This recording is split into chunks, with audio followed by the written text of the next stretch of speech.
Hello friends, मैं आपका mentor doctor Kumar. उम्मीद है कि आप लोग सभी अच्छे होंगे। आज मैं बात करने वाला हूं आपसे एक खबर के बारे में जिसमें कहा जा रहा है क्या कि इस 17th बीपीएससी प्री एग्जाम नए पैटर्न पे लिया जाएगा।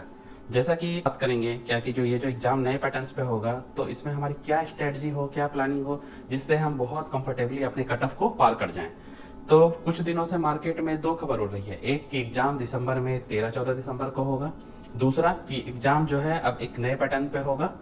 तो पहले खबर की जो बात है उसकी संभावना बहुत बहुत ज़्यादा है कि एग्जाम 13 या 14 दिसंबर को होगी। दूसरी खबर ये जो है कि एग्जाम अब नए पैटर्न पे होगा, उसके बारे में मैं आपसे कुछ बात करना चाहता हूँ आपसे। और मैं आपको बताना चाहता हूँ क्या कि ये जो नए पैटर्न है इस बार जो 17th बीपीएससी है उसमें जो चीज़ें होने वाली है उसके बारे में मैं कुछ आपसे बात करना चाहता हूँ। देखिए, उसमें इस बार है क्या 1/3 नेगेटिव मार्किंग है, ठीक है। और वो जो है कहा जा रहा है क्या कि 60 से 70 क्वेश्चन जो है वो यूपीएससी पैटर्न पे होगा, जिसमें आंसर होंगे, मल्टीपल आंसर होंगे, ए बी सी इस तरह के चॉइसेस जो होंगे। और ये जो सब्जेक्ट एरिया, फोकस एरिया है वो 11 माना जा रहा है कि 11 पार्ट्स में सब्जेक्ट एरिया बनाया गया है क्या कि जिससे क्वेश्चन आ सकते हैं, ठीक है। और ये संभावना जताई जा रही है क्या कि नंबर ऑफ स्टूडेंट ज़्यादा होने के कारण एग्जाम 2 पाली में होने की संभावना है, ठीक है। लगभग 7 से 8 लाख स्टूडेंट फॉर्म भरेंगे। नंबर ऑफ सीटों की संख्या तो आपको पता ही है, 1900 के अराउंड में है। ये फॉर्म का डेट आपको पता ही है क्या कि फॉर्म भरने की अंतिम तिथि 17 से 18 अक्टूबर है, ठीक है। तो अब ये हमारा ये सवाल है क्या कि ये हमारा अब क्या हमारा स्ट्रेटजी या प्लानिंग होना चाहिए जिससे कि हम इसके कट ऑफ को बहुत क्लियरली और कंफर्टेबली पार कर पाएं। तो हमारा टारगेट है कि हम अपने कट ऑफ को कंफर्टेबली पार कर लें, ठीक है।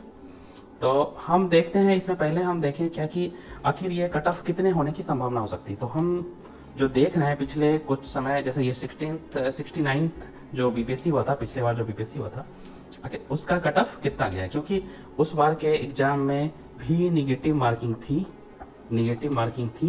ठीक है। तो निगेटिव मार्किंग होने के बावजूद, ठीक है, और नंबर ऑफ सीट जो है वो कम था, उसके बावजूद जो है हमारा ये जो कट ऑफ है वो कट ऑफ कितना गया था 69th बीपीएससी में। तो अनरिजर्व कैटेगरी में ये जो कट ऑफ है वो गया था 91.6 मार्क्स, यानी कि 150 में इतना मार्क्स आउट ऑफ 150, ठीक है। तो ये हमारा जो है कि अपर लिमिट है ये 92 मार्क्स, ठीक है, अराउंड 92 मार्क्स। तो ये हमारा कट ऑफ हो गया, जो ये मैक्सिमम 92 है। बाकी कैटेगरी का आप देख लीजिए, ठीक है, कि ये कट ऑफ था, ठीक है। और तो अब हमारा जो टारगेट होना चाहिए वो नेट 100 क्वेश्चन जो है वो करेक्ट हो। नेट 100 क्वेश्चन का मतलब है कि हमारा ये जो निगेटिव मार्किंग को लेते हुए हमारा, जैसे आप 100 मान लो 120 बनाते हो, जिसमें से आपका मान लो 9 गलत होता है। 120 आप बनाते हो, ठीक है, जिसमें से आपका 9 गलत होता है, ठीक है। 9 गलत हो रहा है तो निगेटिव मार्किंग के होने के कारण 1/3 होने के कारण 9 का 1/3 और चला जाएगा आपका। तो 3 जो है 3 और गलत हो जाएंगे आपके। तो टोटल रॉन्ग जो होगा वो होगा 9 + 3 12, यानी कि आपका 120 में से 12 घटेगा तो बचेगा 108 करेक्ट। आपका 108 करेक्ट होगा। तो ये जो नेट है ये 108 है। आपने 120 बनाया, गलती हुई 9, आपका करेक्ट कितना है 111 है, लेकिन आपको मार्क्स मिलेंगे 108 क्योंकि आपका 3 निगेटिव मार्किंग में चला जाएगा। ये नेट मार्किंग का कहने का ये मतलब है, ठीक है। तो अब ये प्रश्न है कि हम कैसे इस टारगेट को अचीव करें, ठीक है। हम मान के चल रहे हैं कि एग्जाम 13 या 14 दिसंबर को होगा, तो हमारे पास मोटा मोटी 60 डेज हैं, ठीक है, हमारे पास 60 दिन है, ठीक है। अब ये हम पहले तो ये देख लें क्या कि किस सब्जेक्ट क्वेश्चन से, किस सब्जेक्ट मैटर से कितना क्वेश्चन आ रहा है, ठीक है। तो हम देखते हैं क्या कि पिछले कुछ सालों में किस सब्जेक्ट से कितना क्वेश्चन आया है, किस पोर्शन से क्या क्या क्वेश्चन आए हैं, किस सब्जेक्ट मैटर से क्या क्या क्वेश्चन आए हैं। तो रिसेंट सब्जेक्ट वाइज जो बीपीएससी में पूछा गया है कुछ सालों में, उसको हम जब देखते हैं तो हम ये देखते हैं क्या कि हिस्ट्री पोर्शन से जो है, हिस्ट्री से लगभग 34 to 39 क्वेश्चन आए हुए हैं, जिसमें एंशिएंट से आपका 4 to 5 है, मिडिवल से 4 to 5 है, मॉडर्न से 18 से 20 क्वेश्चन है, और बिहार स्पेसिफिक हिस्ट्री से 8 क्वेश्चन है, ठीक है। अब हम देखते हैं, और हाँ, उसके बाद जो है हमारा अगला क्वेश्चन है साइंस से हमारा क्वेश्चन आया हुआ है, 30 क्वेश्चन है, जिसमें से बायोलॉजी, फिजिक्स, केमिस्ट्री से 10-10 क्वेश्चन है, ठीक है। बायोलॉजी, फिजिक्स, केमिस्ट्री से 10 क्वेश्चन है। उसके बाद अगला जो वेटेज वाला है वो है 30 क्वेश्चन करंट अफेयर से पूछा गया है, ठीक है, 30 क्वेश्चन करंट अफेयर से है। और फिर बिहार स्पेशल से, बिहार स्पेशल जो बिहार स्पेसिफिक हैं उसमें आपको ज्योग्राफी, इकोनॉमी और पॉलिटी से मिला के 15 से 17 क्वेश्चन पूछे जा रहे हैं, 15 से 17 क्वेश्चन पूछे गए हैं, ठीक है, बिहार स्पेसिफिक से, बिहार से रिलेटेड से टॉपिक से, ठीक है। मैथ और रीजनिंग से मिला के आपके 10 क्वेश्चन हैं, ठीक है। ज्योग्राफी से आपके 10 से 14 क्वेश्चन हैं, पॉलिटी से 8 से 9 क्वेश्चन आए हुए हैं, ठीक है। और इकोनॉमी से हमारे 8, इकोनॉमी पोर्शन से हमारे 8 से 10 क्वेश्चन आए हुए हैं, तो ये अराउंड पड़ता है 150 क्वेश्चन, ठीक है, जो हमारे क्वेश्चन आते हैं 150। तो आखिर हमको किस तरह से हम 100+ को अचीव कर सकते हैं, तो ये मैंने कुछ बनाया है कि जिससे कि आप किस पोर्शन पे वेटेज देख के, इंपॉर्टेंस देख के, ये सब के लिए अलग अलग हो सकता है। ये मैंने एक जनरल बनाने की कोशिश की है, एक एवरेज, क्या कि जिसको अचीव करके हम इजीली कंफर्टेबली 100 को पार कर सकते हैं। ये टारगेट एरिया में कहाँ कहाँ कितने प्रश्न मेरे सही हों, इसको फोकस करने का जो है ये मैंने बनाया कि आप देखिए कि आपको हिस्ट्री में ये आपको फोकस करना होगा कि मेरा 28 से 30 के बीच में सही हो जाए, 34 to 39, यानी हिस्ट्री पे फोकस करना होगा। ये इंपॉर्टेंट सब्जेक्ट है, ठीक है। दूसरा हम अगला चलते हैं, देखते हैं क्या कि हमारा साइंस से भी काफ़ी साइंस से पोर्शंस हैं, तो इसमें हमें एक टारगेट बनाना होगा कि हम 20 से 22 क्वेश्चन को सही करें, ठीक है। इसमें 20 से 22 क्वेश्चन को सही करने का हमको टारगेट लेके चलना पड़ेगा साइंस से, तीनों मिला के, फिजिक्स, केमिस्ट्री, बायोलॉजी में।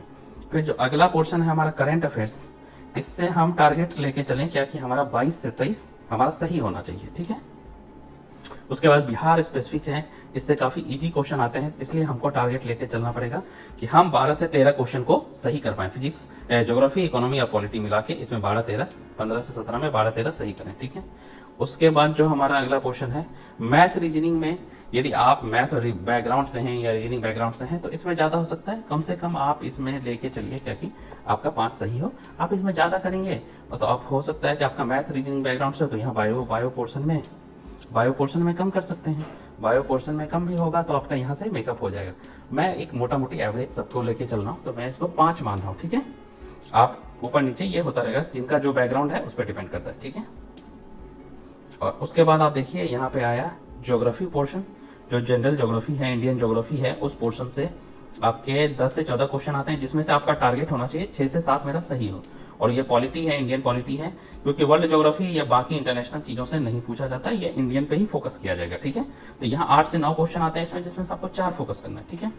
इकोनॉमी से 8 से 10 आते हैं, तो इसमें 4 से 5 आपको फोकस करना। यदि इन सबको जोड़ के आप देखेंगे तो आपका आता है 101 से 109।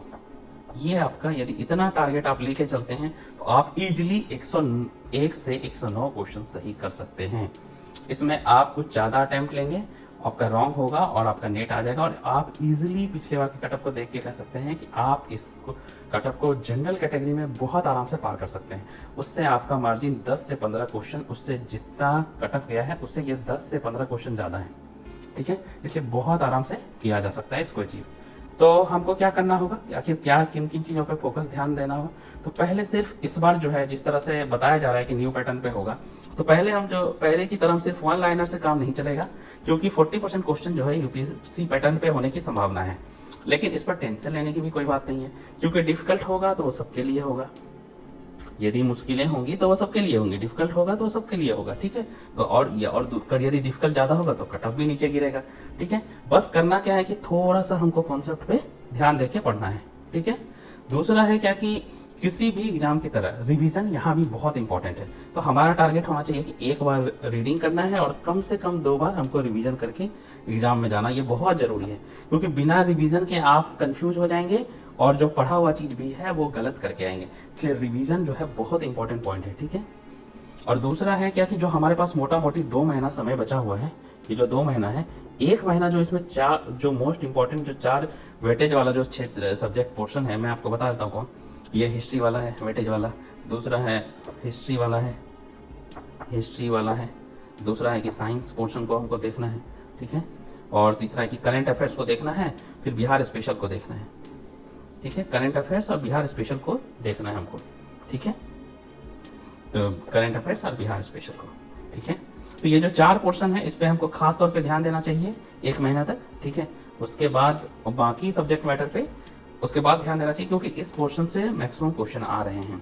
अभी देखिए कि इस पोर्शन से आप मिला के देखिए तो यहाँ से जो क्वेश्चन आ रहे हैं ये 35, इसको एवरेज लीजिए तो 65 हो गए, 95 हो गए, और ये देखिए 110 क्वेश्चन तो यहीं से आ गए, 110 क्वेश्चन तो यहीं से आ रहा है।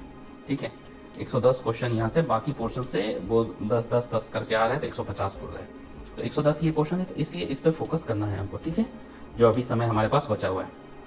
और लास्ट बात ये मैं कहना चाहता हूँ कि हमारा वीडियो देखिए, जिस भी टॉपिक पे वीडियो बनेगा उसमें आपकी क्वेश्चन छूटने की संभावना एकदम कम है, क्योंकि हम जो थ्योरी कॉन्सेप्ट जो बना रहे हैं वो हम कुछ पिछले साल का जो आए हुए प्रश्न है उस प्रश्नों को नहीं देख रहे हैं, उससे प्रश्न का वो जो रेंज है, किस जगह से वो क्वेश्चन पूछा गया है, उस पोर्शन को कवर करके हम अपना स्टडी मटेरियल या PDF मटेरियल बनाते हैं और उसके बाद उस पर वीडियो बनाते हैं। तो इसलिए आप उसको देखिए।